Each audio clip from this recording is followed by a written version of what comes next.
Alright, so what about the homework for After Effects? Well, we're going to be actually working, at least in this example, with, you'll remember this, I did this a million years ago back in Photoshop. And you're going to be making an animated version of this. I'm just getting rid of a few things that do not need to be here because I don't want any extra layers. So I'm going to save that because we're going to import this from Photoshop. Now, for this homework assignment, if you would like to use this and add animation to it, that's fine.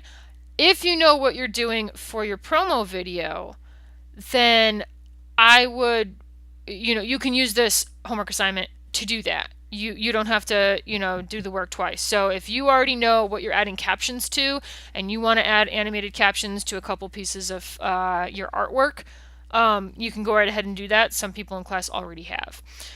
All right, but you have your image in Photoshop, and what's important here is that things are separate layers.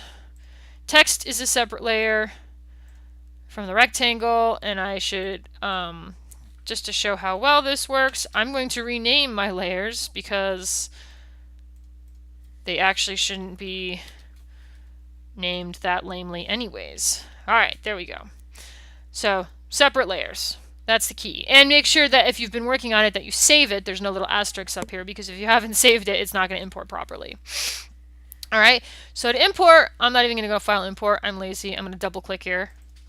It brings up the import box. It keeps going to documents. I don't know why.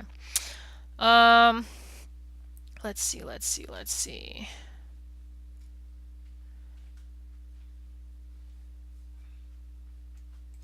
This one. So you select it and you say import and you get this box. This is very important. This only works if you say composition. I'm going to say retain layer sizes. I'll show you why in a second. But if you do this, you get a few things that come in.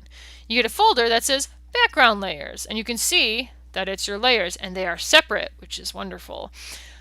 But even more better is that it has created a composition named background 1 because I did a bad job of titling my file. But if I click on it, double click on it, it opens it up and it is all set up. All 3 layers, they are all separate. They are all the proper size. That's what retain layer size is. It means that this is only this size and this is only this size. It's only this big. It's not the whole thing. I don't know what that guide is, but we're going to just click it and get rid of it. All right. So easy peasy.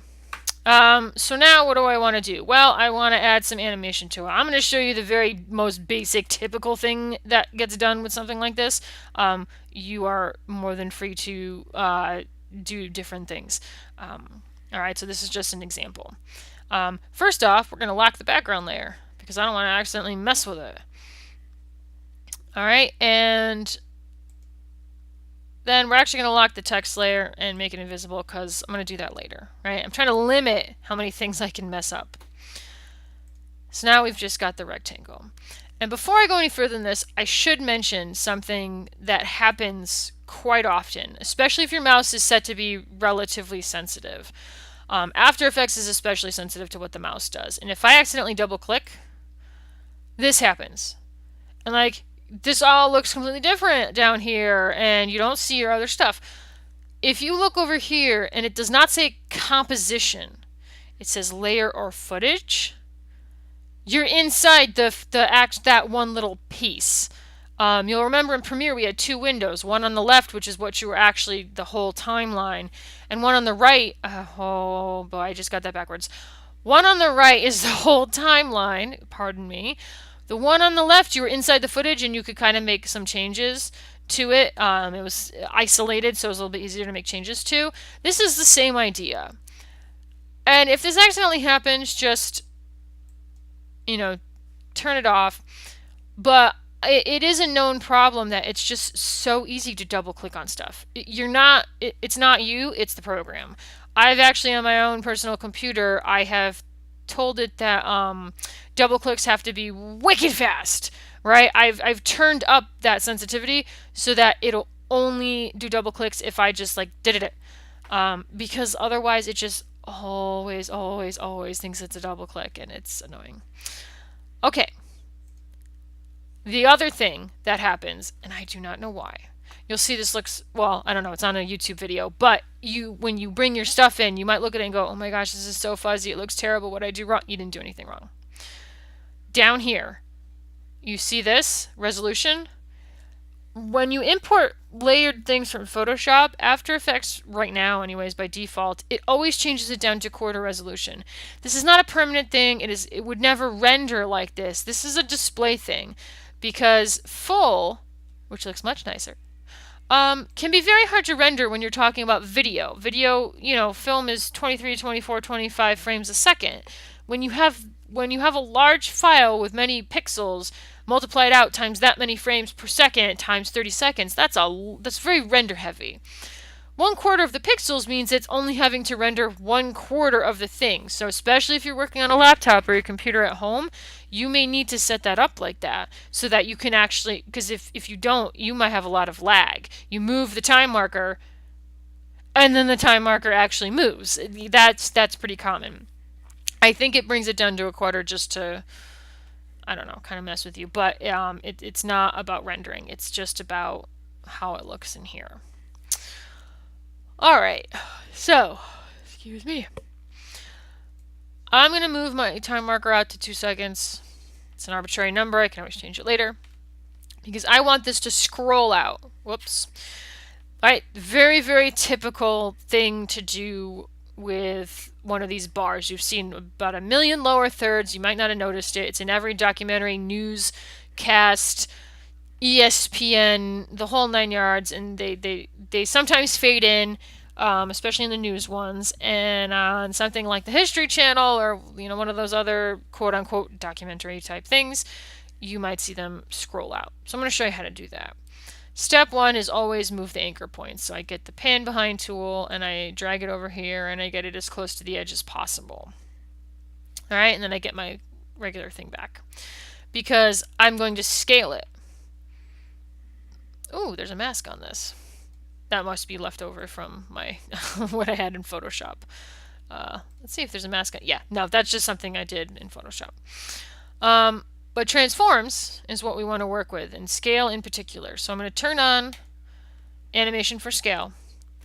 And I'm going to turn off this chain link because I, in fact, want to only scale it this way. I'm going to hold down Shift so it goes straight across. And I've actually technically got it on the other. I'm moving the mask accidentally. Hold up. That red line is the mask that we want to get rid of because it's annoying. There we go. Now I can scale. And I scale it a little bit off the screen just so you don't accidentally see like some random yellow bar sitting there. And then I move forward about a second. Might be too long. I'll find out later. And then I move this out. And then I can actually go out here and I can type in 100% because I want to. Now the nice thing about this is that it's live. So while this picture is always going to be somewhat pixelated if you zoom in too much, I'm at 100% right now. But this bar should be, yeah, see how it's clean? This is live from Photoshop, which means it's still a vector. Which means if you wanted to, you could potentially make this bigger than 100%. Now, I put mine to 100% because I liked it there. That was on purpose. I wanted it to end here. But you could make this bigger. If you wanted to, you can make it a little bit taller. Right? So you've got a lot of options with this because it's live still.